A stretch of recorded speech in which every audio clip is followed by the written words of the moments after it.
Vous êtes devant la radio-télévision La Vérité qui Libère. Mesdames et messieurs, bienvenue à cette grande édition du journal dont voici les sommaires. La première ministre, chef du gouvernement Judith Suminwa Tuluka, a reçu en audience une délégation de la Commission européenne à la protection civile et aux opérations d'aide humanitaire. Ils ont échangé sur la situation humanitaire préoccupante dans l'Est de la République démocratique du Congo. Les infirmiers fêtent la journée internationale dédiée aux infirmières le 12 mai de chaque année.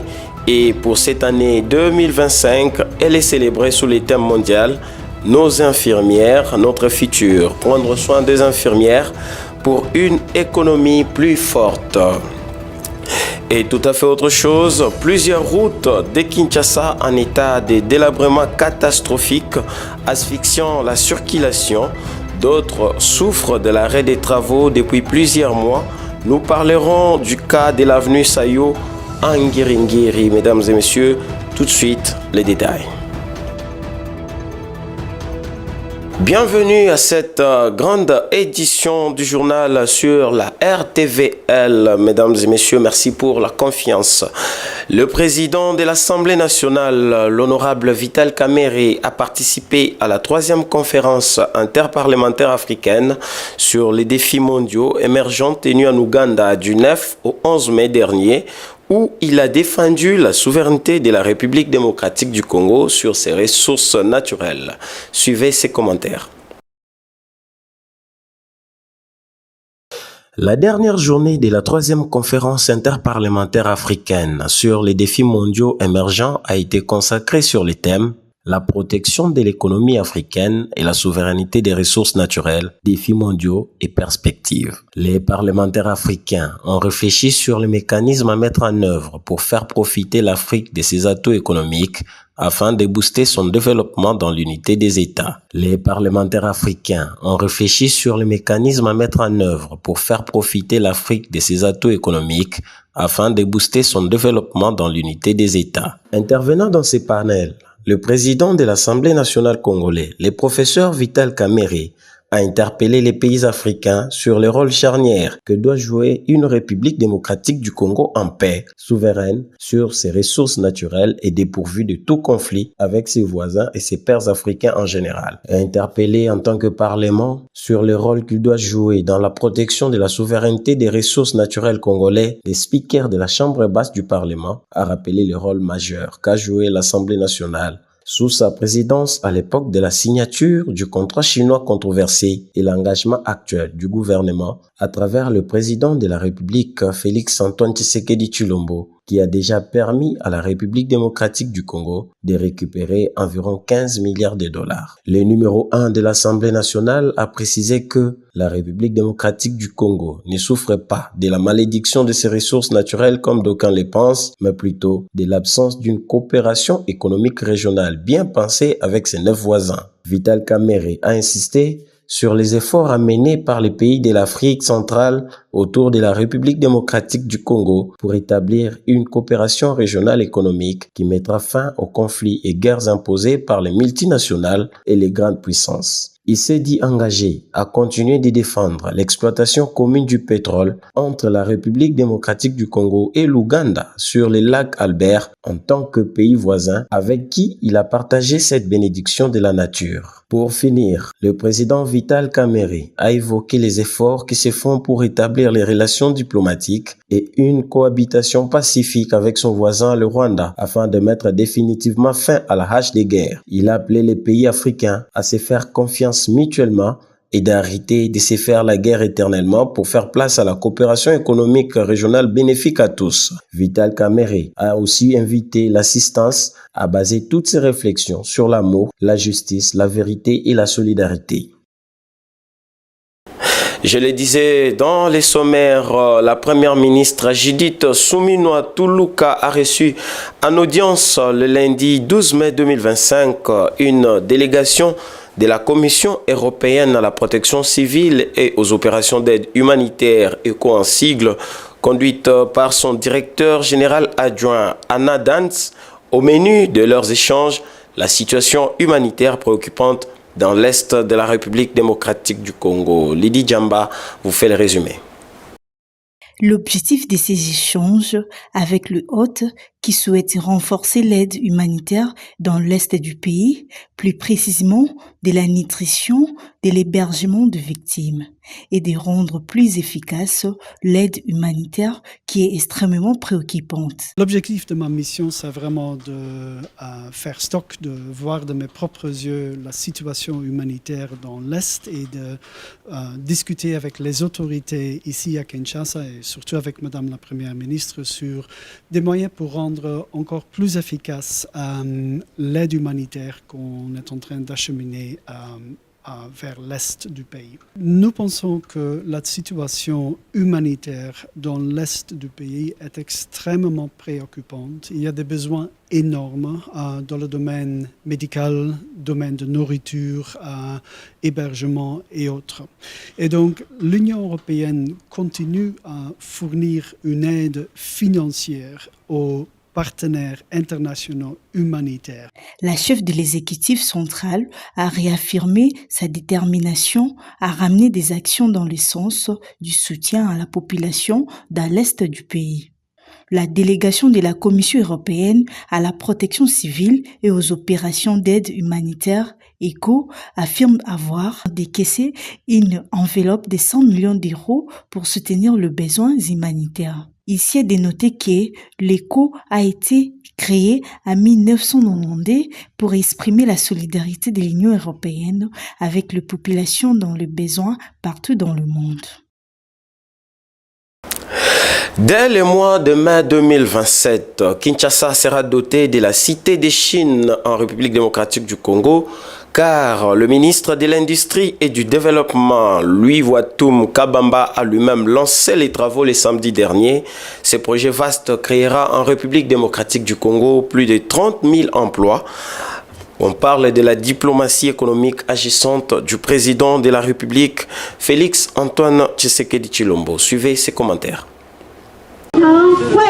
Dans le cadre de la diplomatie économique agissante portée par le président de la République, Félix Antoine Tshisekedi Tshilombo, le ministre de l'Industrie et du Développement des petites et moyennes entreprises, Louis Watum Kabamba, a procédé ce samedi 10 mai 2025 à Kinshasa à la pose de la première pierre de la Cité des Chines en République démocratique du Congo. Un projet structurant porté par le groupe chinois African Sunrise. La cérémonie officielle a rassemblé des membres du gouvernement, des diplomates, des responsables religieux, ainsi que des acteurs du secteur privé et public. À l'occasion, plusieurs discours ont marqué l'événement, notamment ceux du président du groupe African Sunrise, du président de la Chambre de commerce générale chinois en République démocratique du Congo, du représentant de l'archevêque métropolitain de Kinshasa et du ministre Louis Watum Kabamba. Dans son allocution, le ministre a salué la vision du chef de l'État Félix Antoine Tshisekedi Tshilombo, mise en œuvre par le gouvernement de la première ministre Judith Nsumino Tuluka, tout en saluant l'importance stratégique du partenariat RDC-Chine pour le développement industriel du pays. Le point d'orgue de la cérémonie a été la pose symbolique de la première pierre, marquant officiellement les débuts des travaux de ces projets d'envergure appelés à transformer le paysage économique et commercial de Kinshasa. Ce complexe multifonctionnel d'un investissement global de plus de 300 millions de dollars s'étendra sur 150 000 mètres carrés et comprendra des centres commerciaux, des services logistiques, financiers, hôteliers et résidentiels et des restaurations. Les travaux s'étendront jusqu'en mai 2027 avec une mise en service partielle prévue dès décembre 2025. À terme, plus de 30 000 emplois seront créés, dont 1 500 pendant la construction, 10 000 directs et 20 000 indirects en phase d'exploitation. On parle justice en République démocratique du Congo dans le but de redonner aux prisons congolaises son rôle de rééducation. Le ministre d'État en charge de la justice, Maître Constant Mutamba, a fait une descente le week-end dernier à la prison centrale de Makala, où il a notamment lancé les travaux de construction d'une boulangerie qui sera tenue par les prisonniers. Les détails avec Marcel Kilombo. Il s'est fixé comme objectif d'humaniser les établissements pénitentiaires de la République démocratique du Congo. C'est dans cette optique que s'inscrit la pose de la première pierre pour la construction d'une boulangerie moderne au sein de la prison centrale de Makala à Kinshasa, qui débutera la production d'ici le mois de novembre de l'année en cours. Donc, nous lançons ce jour la construction de la boulangerie de la prison centrale de Makala, qui servira à la production des pains par les prisonniers pour desservir la population de Kinshasa en pain. Donc nous voulons désormais que les prisonniers puissent être des producteurs, qu'ils aient à apprendre des professions et des métiers. Outre la construction de la boulangerie, les travaux de réhabilitation de cet établissement carcéral vont bon train, comme l'a constaté le MINETA, qui a fait une visite d'inspection, initiative saluée par les gestionnaires du CPRK. Les soucis qu'ils manifestent pour tous les détenus, et surtout qu'ils nous promettent toujours les désengorgements presque après 3 mois. Avant, les détenus n'avaient pas de bonnes conditions hygiéniques, mais avec le ministre de la Justice, vous comprenez qu'il y a des changements. C'est comme si tu étais à la maison, c'est comme si l'hôtel 5 étoiles à Gombe. Donc, or que nous sommes à Selemba, aux prisons centrales de Makala. Il importe de rappeler que, même derrière les barreaux, l'humain a droit à un avenir. On parle de la société maintenant, recrudescence du banditisme urbain appelé Kuluna à Boma dans le Congo central. Le maire adjoint Claudel Pemba a sensibilisé plus de 200 cadres des bases, notamment les chefs des quartiers, les chefs d'avenue, ainsi que les associations des jeunes, enfin des paliers à ces phénomènes. Les détails, Afi Musungai. Ils sont venus répondre à l'invitation de la maire adjointe de la deuxième ville du Congo central pour mettre fin à l'insécurité qui prévaut dans cette partie de la République. Plus de 200 cadres de base se sont réunis autour de la maire adjointe qui leur a demandé de s'impliquer activement pour lutter contre l'insécurité qui touche ces coins de pays. Elle compte de la semaine prochaine entamer une itinérance qui lui permettra d'aborder ces sujets directement avec la population qui doit également mettre la main à la pâte en appuyant la police nationale congolaise. Comme vous le savez, nous sommes tous mobilisés sur cette situation sécuritaire qui prévaut dans notre ville de Goma. Nous devons conjuguer les efforts ensemble parce que c'est une question qui concerne tout le monde.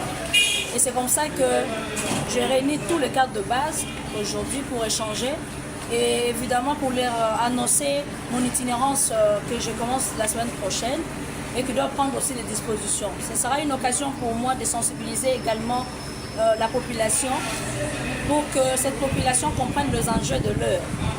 Et donc il était important qu'on échange en amont avec le cadre de base. Il faut dire que ça sera une occasion pour lui. Il faut dire que ça sera une occasion pour elle. Il faut dire que ça sera une occasion pour cette autorité urbaine de sensibiliser également la population, que cette population comprenne les enjeux de l'heure et dont il était important qu'on échange.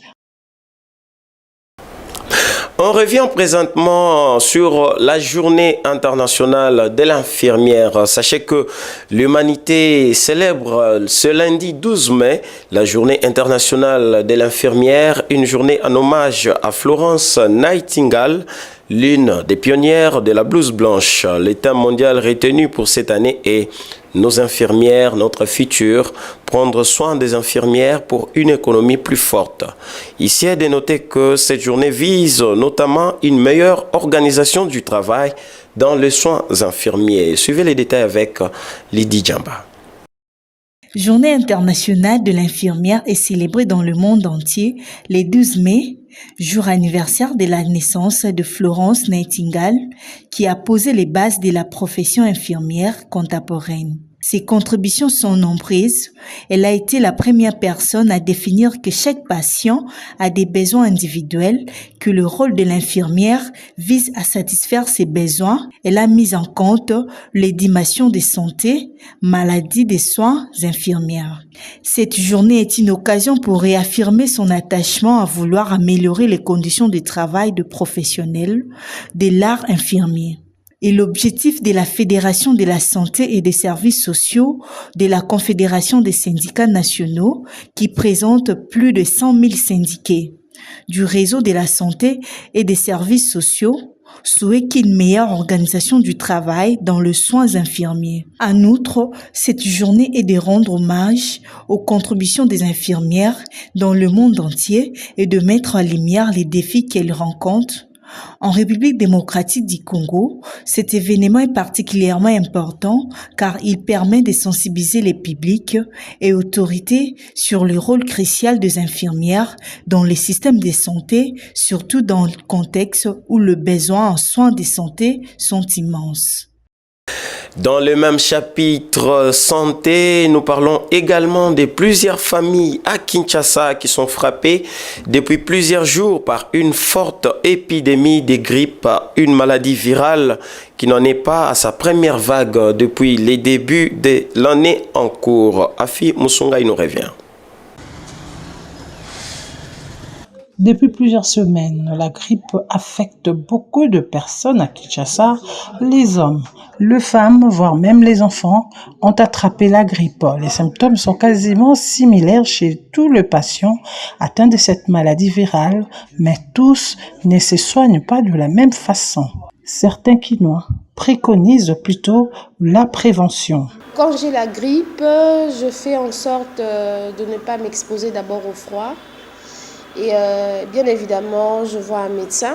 Je fais en sorte aussi d'avoir toujours des produits comme celui-ci, des désinfectants. Vu que la grippe, elle est contagieuse. Elle est vraiment contagieuse et lorsque nous toussons, il y a des mucus qui se répandent dans l'air. Et s'il y a des gens à proximité, facilement la contamination est très rapide. Cette infection respiratoire contagieuse due au virus influenza présente une particularité, c'est la grande variabilité génétique. À Kinshasa, la population a l'impression que ces épidémies de la grippe ne sont plus saisonnières comme dans le passé, c'est-à-dire qu'elles s'observent même au-delà du mois de novembre et avril comme reconnu. La population a développé des astuces grâce aux ingrédients naturels pour lutter contre la grippe. Ce médecin déconseille certaines pratiques auxquelles recourent plusieurs personnes souffrant de la grippe. Selon elle, ce manque de dosage de produits indigènes que prennent ces patients peut être nocif. Conseillant, vous pouvez prendre le tisane. Mais seulement que j'ai toujours attendu dans la population, il y a de ceux-là qui prennent le citron, mettent dans avec le gingembre, de ces mélanges-là, c'est ce que moi je ne conseille pas. Moi personnellement, je ne conseille pas. Pourquoi? Parce que on ne sait pas la dose à laquelle le patient peut prendre et cela peut causer du tort, détruire votre muqueuse de l'estomac, peut entraîner des agressions rénales aiguës qui peuvent basculer à des pathologies qui vont vous demander de dépenser et cela peut même entraîner la mort si vous ne savez pas des doses à laquelle vous prenez. Donc il faut faire ça de manière, il faudrait utiliser ces méthodes-là. Si vous utilisez peut-être le citronnet, prenez, oui, ça va. Vous pouvez prendre le bain sur les gargarismes, c'est important, il faudrait le faire. Aérer également la maison.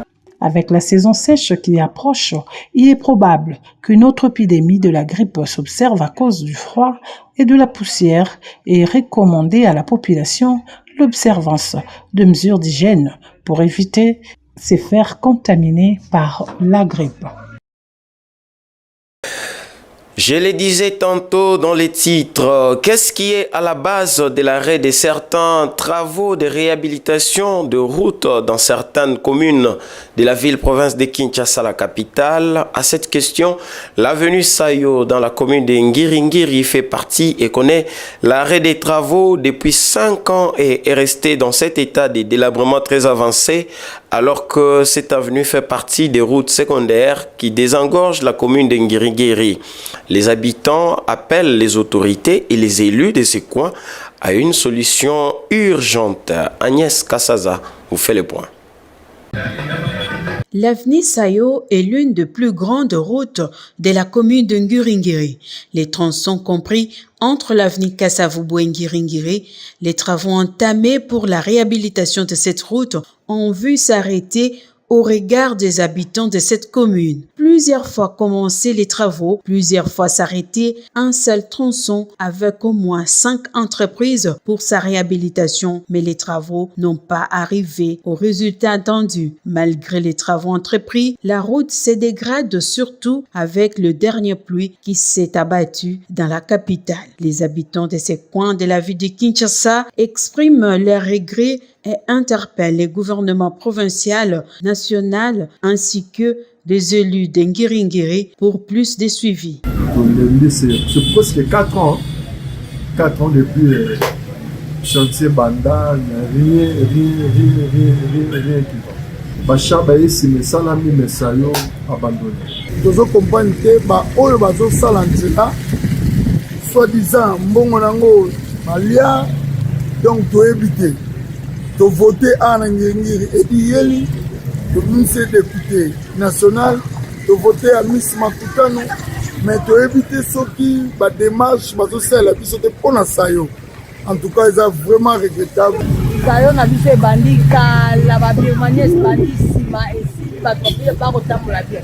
Il a vu fait bandit, quand elle a ma boule, elle est bien les tuer, ça est libéré. Et balèvement, il va recevoir la babirmaniès.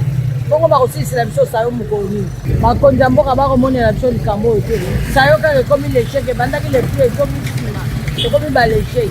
Au regard de cette situation, les constats restent le même dans différents chantiers de réhabilitation des routes dans la capitale congolaise. Les travaux piétinent, voire d'autres même sont aux arrêts et abandonnés. Restons dans le même chapitre. La ville-province de Kinshasa connaît un sérieux problème de routes. La quasi-totalité des routes secondaires de la capitale congolaise sont dans un état piteux et les travaux de réhabilitation peinent à avancer. D'après l'analyste politique Ness Loutete, les premiers responsables sont les 2 derniers gouverneurs, Jantini Ngobila ainsi que Daniel Bumba, qui n'ont pas eu la bonne approche face aux problèmes qui nous suivaient. Le problème de Kinshasa est beaucoup plus sur l'engorgement et aussi l'embouteillage, la route et tout comme ça.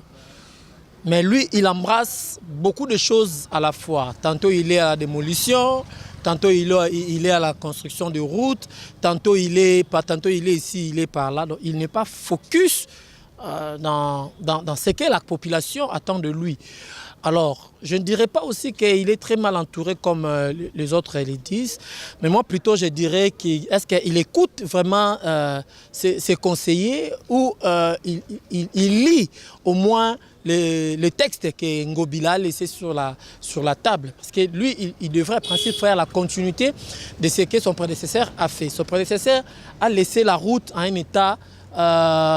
je ne sais même pas si on peut l'applaudir, mais lui, à principe, il devait éradiquer cela. Aujourd'hui, la population quinoise est en train de souffrir. C'est parce que le gouverneur de la ville n'a pas commencé là où il devrait commencer. Il devrait commencer d'abord par ce que Ngobila n'a pas fait. Ngobila n'a pas entretenu nos routes. Ngobila n'a pas élargi nos routes. Ngobila n'a pas aidé la population quinoise à circuler librement. Là, c'est un défi qui a mis du souffle à Ngobila. Et quand Bumba est venu, le nouveau gouverneur est venu, en tout cas, il devrait commencer par là. Il devrait prendre les erreurs de Ngobila, faire de ça ses points forts. Mais fort malheureusement, lui aussi, il est en train de marcher que sur les erreurs de Ngobila, en détruisant, en faisant des démolitions et tout comme ça. Vous avez suivi le propos recueilli par Marcel Kilombo. Mesdames et messieurs, c'est par ici que prend fin cette édition du journal sur la RTVL. Place au rappel des titres. La première ministre, chef du gouvernement Judith Suminwa Tuluka, a reçu en audience une délégation de la Commission européenne à la protection civile et aux opérations d'aide humanitaire. Ils ont échangé sur la situation humanitaire préoccupante dans l'Est de la République démocratique du Congo. Les infirmiers fêtent la journée internationale dédiée aux infirmières le 12 mai de chaque année. Et pour cette année 2025, elle est célébrée sous le thème mondial « Nos infirmières, notre futur ». Prendre soin des infirmières pour une économie plus forte. Et tout à fait autre chose, plusieurs routes de Kinshasa en état de délabrement catastrophique, asphyxiant la circulation. D'autres souffrent de l'arrêt des travaux depuis plusieurs mois.